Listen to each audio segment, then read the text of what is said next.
Welcome to So You Want to Be a Real Estate Agent. If you are trying to evaluate whether real estate is the right career for you, wondering whether you are doing the right things to launch into quick success, or looking for tips and tools you can use today to become a more productive agent, this is your podcast. Welcome to So You Want to Be a Real Estate Agent.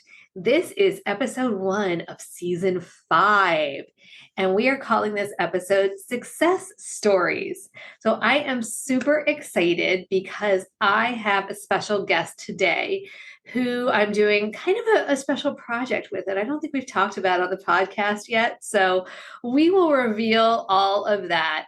So Jessica, thank you so much for joining us today. Tell our audience a little bit about you, where you do your business, and how long you have been in real estate.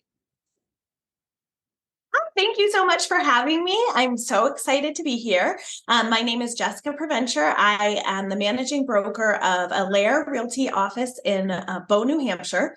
So Allaire is a very large independent firm. We have about 65 offices in New England and Florida. And I just managed one of our small offices. My background before real estate was social work and education. I married my high school sweetheart. So I was married relatively young at 23, and we have 2 children, which we also had young at 25 and 26. So they're just 16 months apart. So yeah, it was, it still is a whirlwind at home. Yeah. But social work and education, I'm super passionate about helping people, but they're also very political, can be in nature, and a lot of corporate.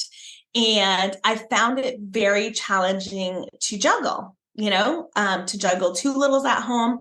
My husband is an air traffic controller, so he works these kind of crazy hours, and, it was really up to me. And I had taken a step back away from leadership positions to kind of free up more time to be available to my family. But then I was kind of not feeling all that fulfilled.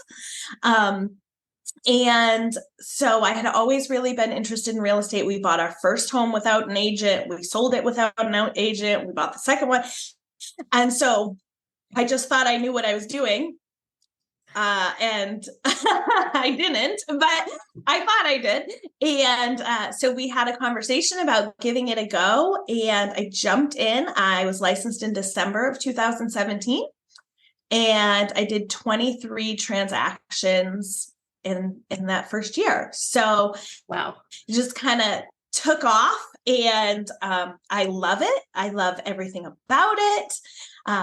I feel like I found my calling at 36. And, now that my kids are senior and a sophomore in high school and trying to figure that out, I just keep telling them, it takes a while to find that sweet spot, and you grow and you change. And I feel so blessed to have found a job I really love. Amazing. And that you are obviously so good at. I have so many questions I want to ask you about what you just shared with us. And I think you're like the perfect person for our first episode of Success Stories, because talk about a success story. Your first year in, and you did more than 20 transactions. But first, I want to go to that. But first, I want to ask you about having bought and sold a house without an agent. Were you like that for sale by owner, for purchase by owner mindset, that you like just rejected the idea of an agent, or why? No, because I'm a control freak. No. Oh. So my husband's, a friend of his family, older than us, like his parents' age, had recently gotten her license, and this was 2006. Okay. So we kind of were working with her a little bit, and I just didn't feel like she was doing enough. Like, I was finding the properties, she certainly wasn't educating us on anything. She's a doll, so I actually found a new construction home by a independent builder, and it was in an existing neighborhood. Okay. And earlier in the day, this agent we had not signed we had not signed a buyer agency agreement. So clue there that you should get those signed. Yes. And she had shown us like a 70-year-old Cape style home. And it was 270 and had a big crack in the foundation and no garage and a nice lot, but and then when I went home, I was looking and I found this, it was going to be new construction, and we had a choice. It could be a bigger colonial or a smaller colonial with a garage, and it would be brand new, and it was 270. And I was like, why are we going to buy? Like, let's try and do this. And that's what we did. I learned a lot in that process. There's a lot of resources out there for first-time home buyers. There's not a lot of resources for first-time home builders.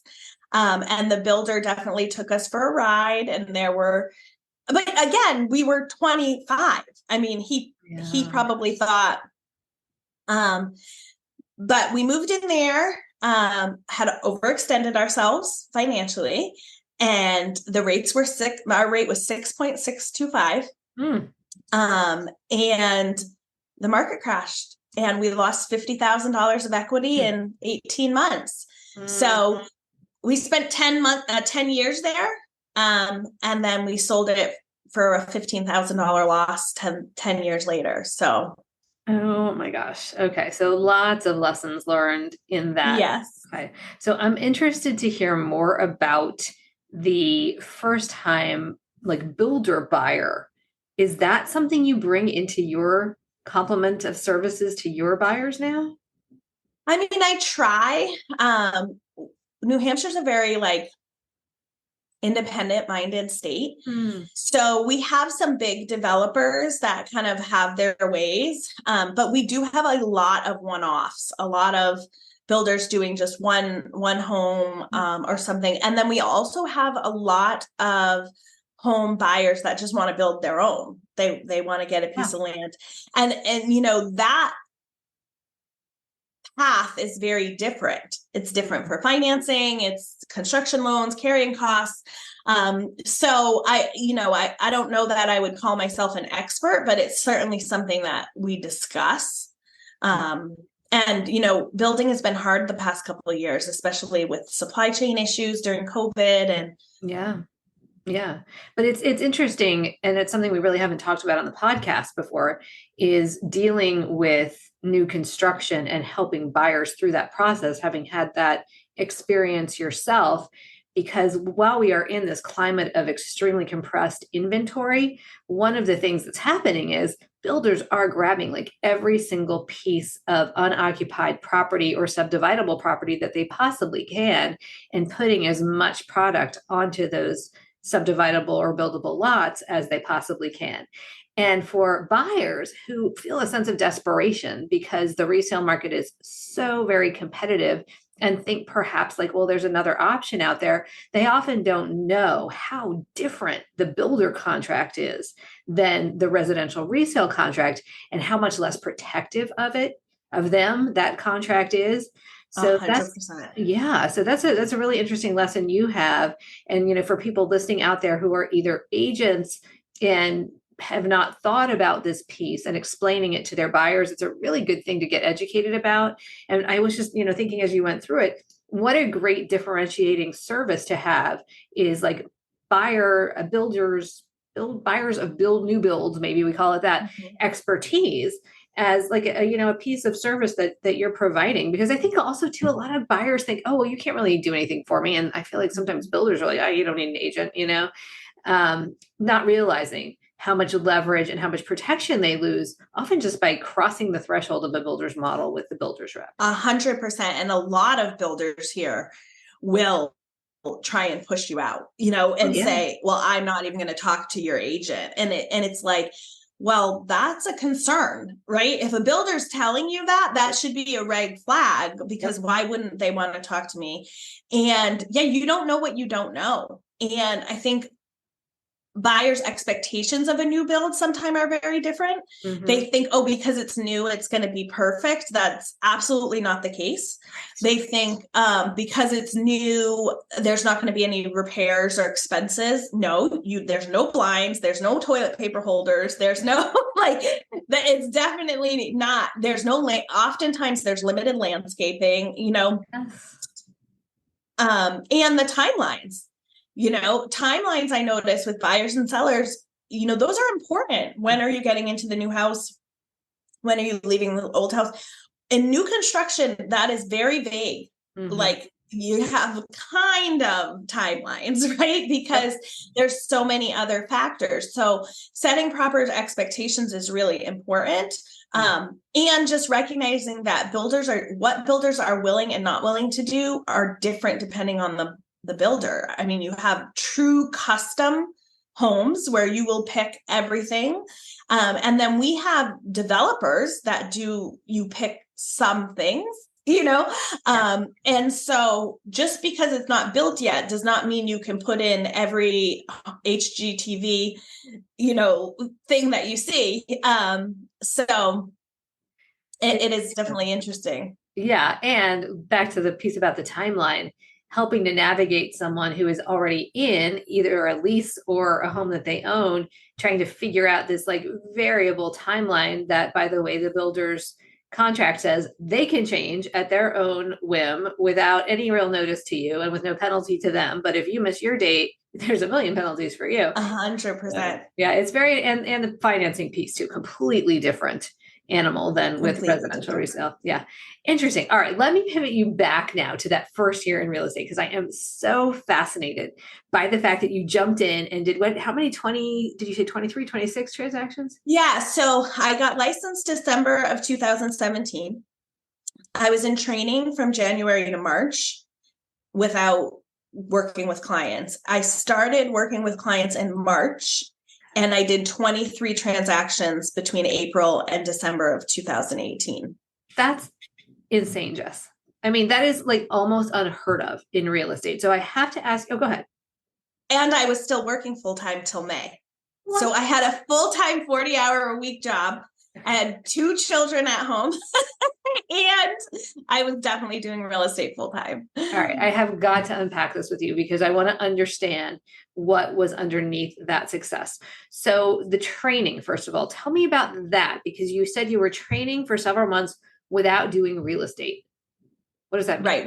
Without working with clients. So I started with Lair under affiliate office. So I describe it sort of like a franchise. Okay. She doesn't have franchises, but so I had all the benefits of my current brokerage, Lair Realty Partners, and then it was run by a couple as the broker owners. And they were very experienced. They had come from a real estate family. They had worked for his uncle for a time. And so the training in regards to this is how you fill out a contract. These are the pitfalls. These are the things to be aware of.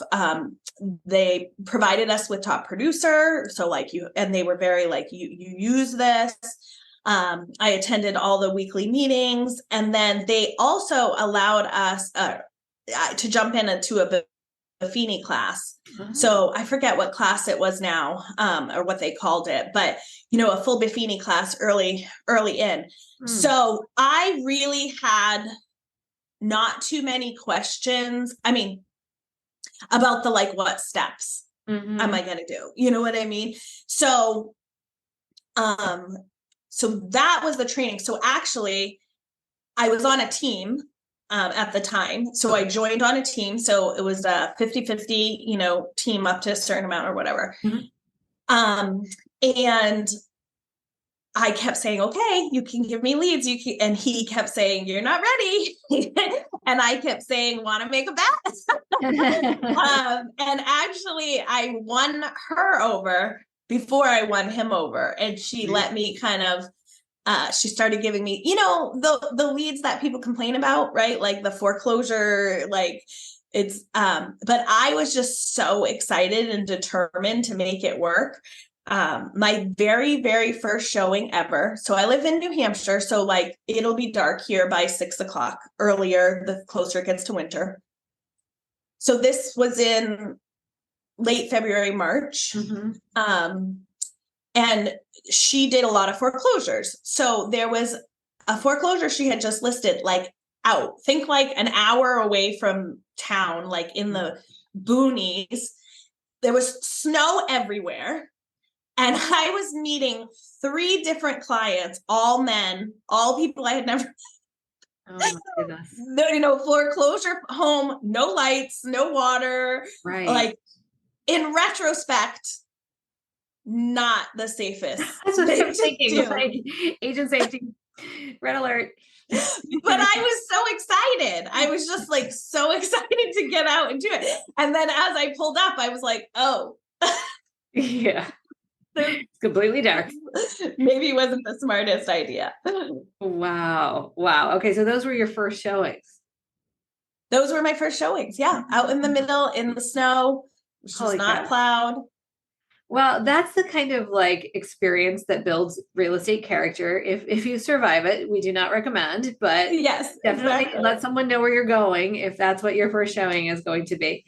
And take some kind of protective gear with you and a flashlight. But that is really interesting that is like how you kind of got into it and convinced her that you were ready to take leads. Was there some kind of like a threshold or protocol that you were being evaluated against? No, I think their pattern or their process was kind of like, for a full-time agent, it takes like 6 months or 3 months to go through like all the training, shadowing, all this. And his attitude was, because I had another full-time job, that I was part-time. And my attitude was, I'm putting in full-time time. Like I am putting in all the effort, and I'm ready. And so actually I went and got my own client before he started letting me take leads. And so of those 23 transactions, 11 of them were self-generated.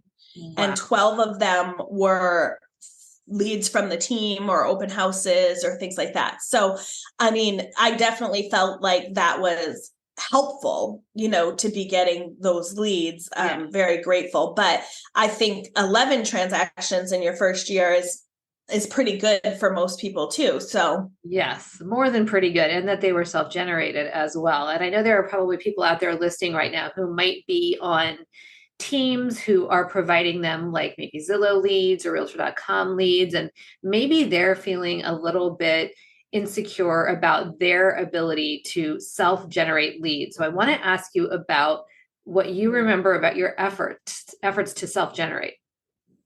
Yeah. So I will say a couple things. One, both my husband and I grew up in this town, like in the town where we live. And we were both very good academic students. So like the perception around us, like we didn't have much to overcome, and we had lots of contacts. Our parents both grew up here, both sets of our parents, we had kids in the school. I also worked for one of our largest universities. So that was my full-time job at the time. So my first clients was a coworker in her 20s. They weren't married yet. That was my very first deal. And in fact, that same couple, just last month, we sold that condo and they bought a single family home. And it was so cool. They're now married. They have a daughter, and now they have a single family home. So I really dove into like Buffini-esque stuff. So I did 40 pop buys monthly starting immediately. And when I say, people say, well, who can I pop by? I mean, I was popping by my mom's, all my friends. It's like they hadn't necessarily raised their hand and said, I'm interested in real estate, but I was, how can I get them to know that I'm in real estate and that they maybe could tell somebody else, right? It was a way. And a lot of times, I did ice scrapers or, I made little bath bombs, and it was always like, thank you for supporting my business. But those things then could be given to somebody else. Oh, my friend Jess is a real estate agent. Or, I mean, my mom didn't need the car scraper, but I did it anyway because it was about habit and consistency and, you know, all that stuff. So I started with a physical newsletter immediately, monthly. Mailing. I got on social pretty quickly. I mean, it was not pretty, but I was determined that everybody I knew on Facebook would know that I was an agent. So yeah, I just like put myself out there. I think I wasn't afraid to say, this is what I'm doing and I can help you. And I see it with a lot of new agents. There's that fear. I don't know if they're afraid if they're not successful, they will have put that out. But it's like, you're not going to be successful if the people who already know, like you and trust you, don't know you're in real estate. Exactly. Well, do you ever get, because I get this a lot from people where they are like, they want people to know they're in real estate and they are pretty determined to make a go of this as a career, but they don't want to be like perceived as salesy. They don't want to be like the real estate agent who goes and is like, and you know, the commission breath and make everybody buy or sell with me. How did you get over that? Because I mean, a part of it is the belief system, right? Like I truly and honestly believe, even with my first home experience, that owning property is the financial differentiator in this country. I think it is the difference between generational wealth. I have personally seen how not only can it improve our financial life, but your quality of life. Living as a family in a space that works for you just improves all of those relationships. So for me, it was never about, I need you to buy a house. It was about, you need to buy a house because I love you and I care about you. And this is going to make such a difference in your life. And it was about realistic things. I mean, a lot of people in my not cohort, but like age bracket friends, a lot of us got stuck in 2008. Like it was painful. And I can't tell you how many of my friends were living in homes that no longer worked for them with the idea that there was no way out. Right. Or like, hey, I have to stay here because my kid's going to go to college. And being able to come to them and say, listen, I get it, but I've been hearing you complain about this house for yada, yada years. Can we just look at this? If you sold your house for X and you paid off X, Y, and Z consumer debt, and we bought a house for Y, your payment might be slightly more, but your overall debt burden, because you paid off that consumer debt, is lower. And, you know, what does that do for sending your kid to college? Or, you know, and I mean, it changes people's lives. I really, truly believe that. And so I think that that's what comes across. And I'm never saying, calling my clients or my past clients or my friends to say, hey, you know, in the past 2 years, you've gained $100,000 in debt. It's time to sell. I call and say, hey, what a great investment. Are you looking to do any home improvements? You know, what rate are you getting on your son's student loans? You know, like, where can we tap into this? Should you buy an investment property? It's really about helping them achieve their long-term goals. I'm just the expert giving them the information that maybe they thought they couldn't do. Phenomenal. So you are really taking more of a holistic look at a financial strategy overall with your potential clients and the people that you know. Yeah. I mean, I think it's even as simple as like renting versus owning, you know, especially in this market, it's been tough. And New Hampshire is very, very much still a seller's market. We have a severe shortage of inventory. Currently, we have a shortage of 40,000 housing units in the whole state, 40,000. So that's only expected to continue to grow. So when I look at clients and they're like, okay, well, now I can't get the house I want, we're going to rent. It's like, all right, so you're going to rent a garden style apartment, single family here in Manchester, which is the biggest city in the state, a 1-bedroom garden style condo without the condo fees is $1,700 a month. Oh my God. So you could buy that and maybe it would be $2,000 a month, but at least you would be gaining equity. Right. So you're still going to live in something less than your dream home. Why would you rent it from somebody if you could buy it yourself? And then in 2, 3, 5, we can sell that, take the equity, and get you into the real house you want. Or maybe you save it and you rent it as an investment property. And now we move, I think it's about helping clients see long term. Yeah, absolutely. And what would you say to the agent listening who is thinking, it sounds like she has a lot of financial savvy, because it does, and is kind of new getting into this. How can they learn to use some of these strategies to help their potential clients think through that eventual outcome they're trying to achieve? Yeah, I think there's so many resources.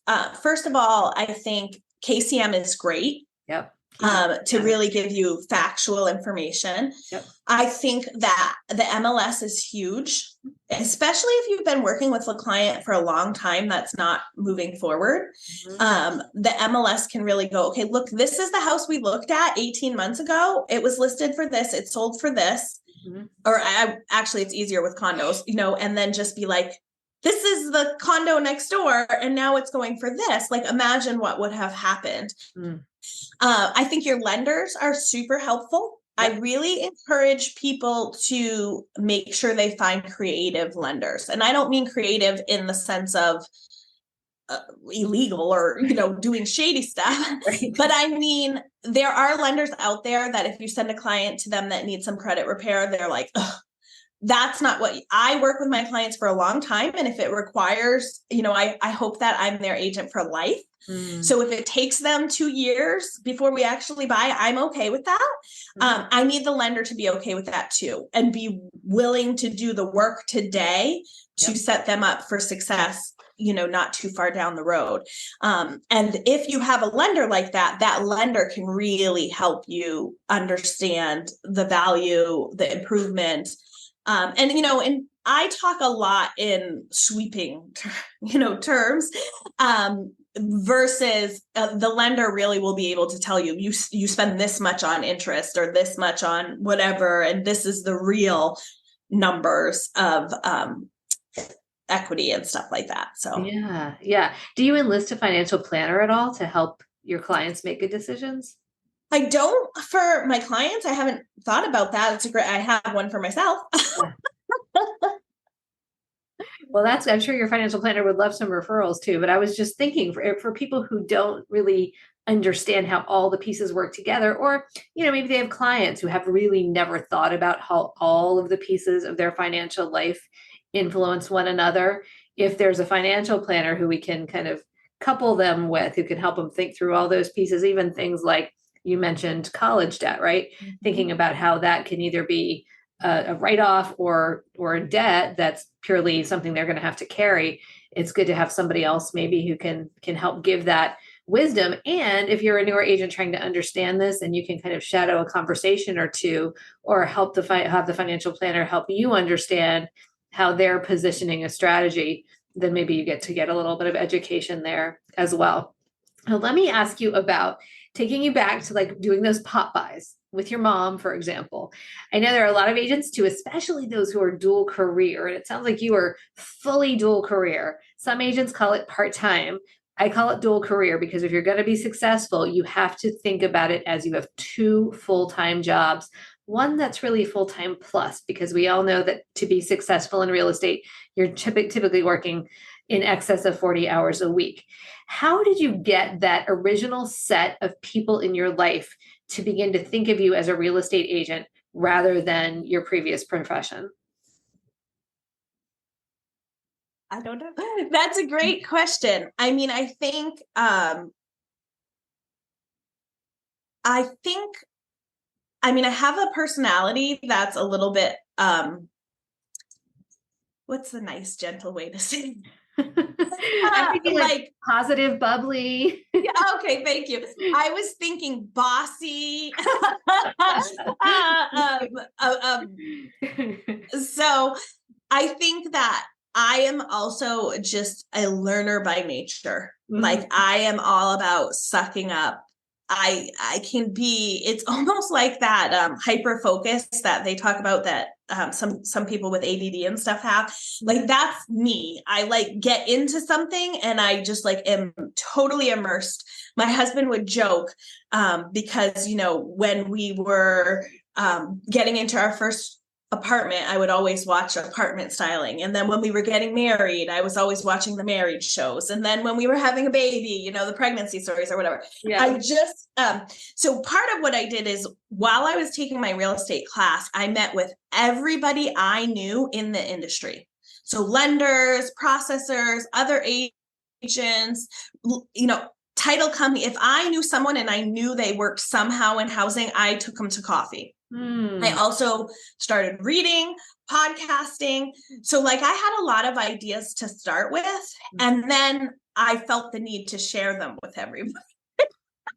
Brilliant. And you were networking as you were doing it and building a database of people who are going to refer back to you. That's so phenomenal. Wow. Yeah. So I think I just kind of was like, this is what I'm doing and you're all going to help me. And, you know, some of them were good friends, some of them were close, like my family, and some of them were like my daughter's friends' moms, and they ended up buying and selling with me a couple years later. So it's like I think a lot of newer agents expect immediate results, right? Because they want a closing tomorrow, and so they do one round of Popeyes and they go, well, I spent $50 and nothing came of it.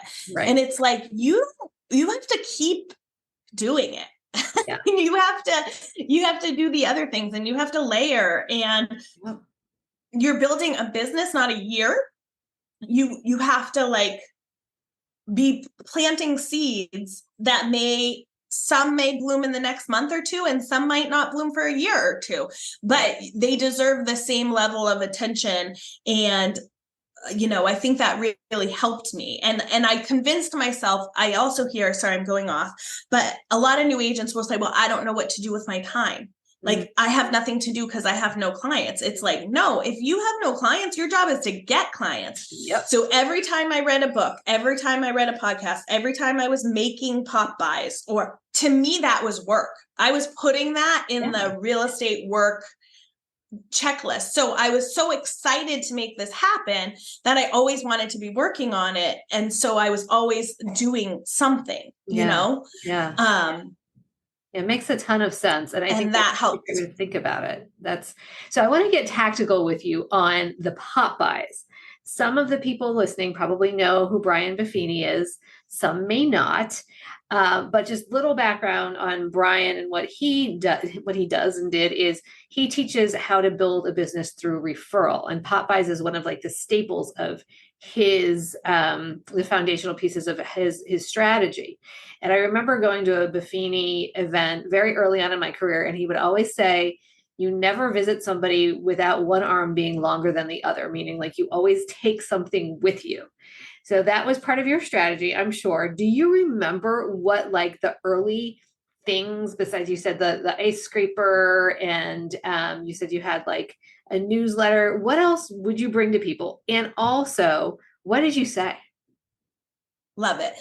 I remember all of them. So my very first Popeyes, I handmade bath bombs. Okay, those were the best. And it was in January, remember? So they looked like snowballs, and I put them in fancy gold wrapping, and I wrote the tag said, I'm snow thankful. Oh, that's so cute. So what I would do is I would hand deliver them to the door. So I would knock on the door. If they were not there, I took a video of myself in front of their door.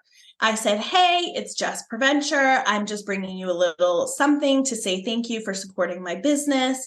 If you have any questions about real estate, your home's value, or you know anybody, give me a call, whatever. So I did that. I did the scrapers. I did mums. I love mums. I did pots in the spring with flower, pretty much everything you can think of. That has evolved because as my client base has grown, it became just impossible to get everything Yeah. So I have a very extensive gifting program for my top 100. And I have all their birthdays, anniversaries, spouses' birthdays, all that. We have a whole gifting menu that I reconstitute every year. So we have like female birthdays, male birthdays, kids, pregnancy, anniversary, get well soon. I mean, all the things you can think of. And when I see something on social, for example, an old client, not an old client, a previous client, they just got pregnant. Mm-hmm. So that goes immediately. I have a pregnancy package and it gets mailed to them. Congratulations, blah, blah, blah. And then we do their birthdays. So every month my assistant pulls everybody's birthdays and they get a hand-picked gift from me sent to them. Happy birthday. We have gifting associated with our transactions as well. So like a welcome gift, stress relief box when you go under contract. Love it. Moving boxes and tape and all of that once you get through inspections. And then we have, I have a tie-in with a local chocolatier and we do these chocolate gifts. It's chocolate chip champagne bottle and all these things. Cool. So that piece of really acknowledging them and thanking them and celebrating all life's big events with them is huge for me. And I would say that started with Popeyes. Wow. And the evolution of what you've done there is brilliant. So you have a whole system in place now to handle that client gifting, which helps with the client experience and then client repetition and retention over the lifespan of the client. That's so brilliant. So really quickly on that, I feel like I could have a whole episode and I might have to with you on this because this is such a cool strategy. When you say you repopulate it, is it you going in personally and re-choosing like new gifts for each calendar year? So my assistant and I do it together. Okay. So I like meaningful gifts. So I have favorites and every year I have some specific things that I really like that are meaningful to me. For example, and now of course, because we're talking about it, I'm not going to remember what they're called, but they're these homemade dolls. They come in different sizes and for every purchase, you feed a starving child for a week. Oh. And so I like to give those for when the baby's born. The clients love them because people take pictures of their babies now every month. Yeah. And it's cool to have a doll next to them. And then you see how they get bigger than the doll. And then basically the gift I gave them is in the pictures of these kids for however long. Thinking of you every single time they're documenting the baby's growth. That's brilliant. You got it. And we do things like a lot of monogrammed stuff that's special. But I'm always like kind of looking on Etsy or I like meaningful things. So every year I kind of come up or something I love. I don't think it's in here, but I have a purse that I got from a networking event. It's like the perfect little clutch. It comes in a billion colors. So like that's on there, right? Like, because it's something I love. And I think, my clients might love that as well. And yeah, anniversaries, get well. I had a client just have surgery. So we said to get well, and they don't know you're paying attention. That's what's cool, it's so, it's so meaningful to them that they know that I'm still thinking about their life and cheering them on. And, that element of like beautiful surprise is just absolutely breathtaking. That is beautiful. Oh my gosh. Yeah. I definitely feel like we need to have an episode on this. Like I want to learn what you're doing more than anything. But going back to, okay, you had the personal piece with the Popeyes and the gifting. You have the social media piece. You started to dig into social media, it sounds like almost right away. And then you had a physical mailer going out. So for people listening, these are like 3 pillars of a very stable lead generation system that you put in place almost right away. And look at the results that it rendered for you. On the newsletter, tell us how you're doing that. So I still send the newsletter every month. When I started, I had no money. So I printed these and folded them and did them myself. Okay. I now have them printed. It's called the Pro Report. Yeah. And for those who are just listening to it, it's folded, like it's mailed in half. So it's almost like so it's like a magazine. Card. Yeah. And then you fold it and it gets mailed like that. Beautiful. Really, really nice. So I will say that my brokerage creates an initial version every single month without question. Okay. It's in Canva.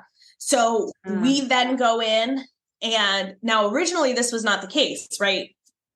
In 2018, we didn't have Canva, but they would create one, and I would just lean on them. Now it's all branded to me. The colors are changed. I changed the pictures and stuff like that. And again, it went to any human being I had a mailing address for. So a lot to family, and not just local family. So my stepfather is from Connecticut. It's a very large family in Connecticut, which I have all the addresses for. So I sent it down there. And one of my first clients the first year was my stepfather's cousin's child, who happened to be moving from Texas to New Hampshire. And they were like one of my first. So I think people do that, like, oh, well, why would I send this into them in Connecticut? Why not? I mean, this is like $1. Like, do you know what I mean? You never know. You never know who's going to see that. And then look at that. It turned into a transaction for you. Yes. And then I did the same thing with emails. I automatically had like kind of an email going out that was initially created by our broker. Was like, but now I use BombBomb, and again, specially curated, and we send that out weekly. So that goes out weekly. The new physical newsletter goes out monthly. Social media is an ever evolving. Oh yeah. Absolutely. So you really hit like all of those things. And I know your business has developed exponentially since you started, but to have that kind of result your very first year as a dual career agent, a real success story. You've shared so much with us today. I want to ask you one more question. I can't believe we are already like past our 30, but this has gone so fast, and you've given so much value to the audience and to me. Thank you for sharing all your strategies with me. If you had to give one piece of advice to somebody who is like you and was starting out in their career, or is starting out in their career right now as a dual career agent, and feels that hunger, feels that drive to make this happen, what piece of advice would you give? I would say commit. Just commit.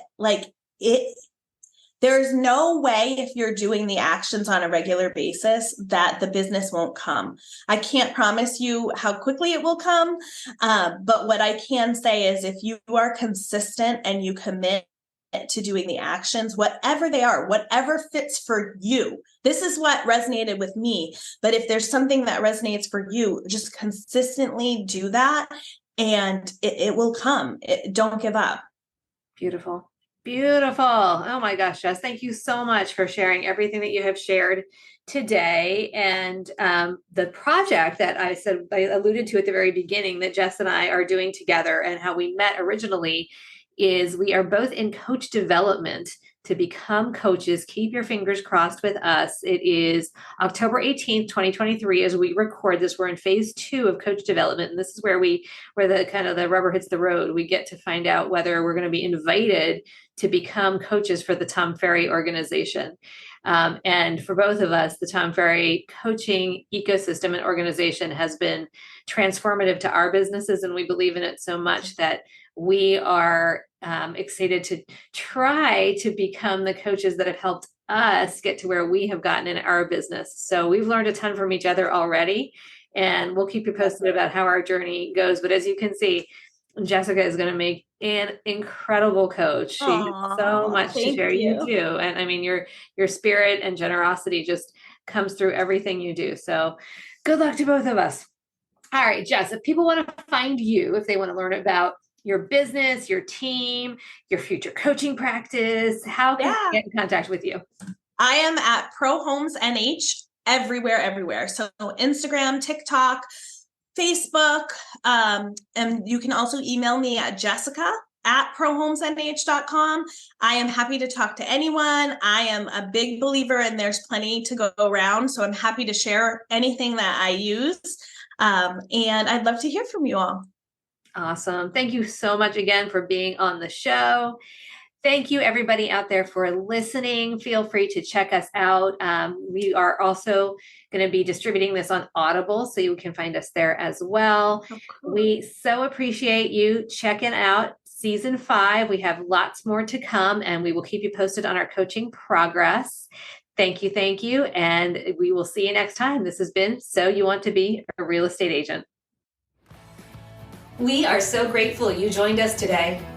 If you've benefited from the advice we share on the show, we hope you'll tune in to our next episode. Interested in learning more about my personal mentoring programs, our Career Kickstart course, or to pick up a copy of my book, Farming for Real Estate Agents, your step-by-step guide for becoming the go-to agent in your local market? Visit www.meredithfogel.com and click the Resources tab. If you are curious about becoming part of the List Realty family of agents, go to the www.thelistrealty.com website and click Careers from the About Us page, or find me at the Meredith Fogel team on social media. Thank you for listening. This has been So You Want to Be a Real Estate Agent. We'll see you next time.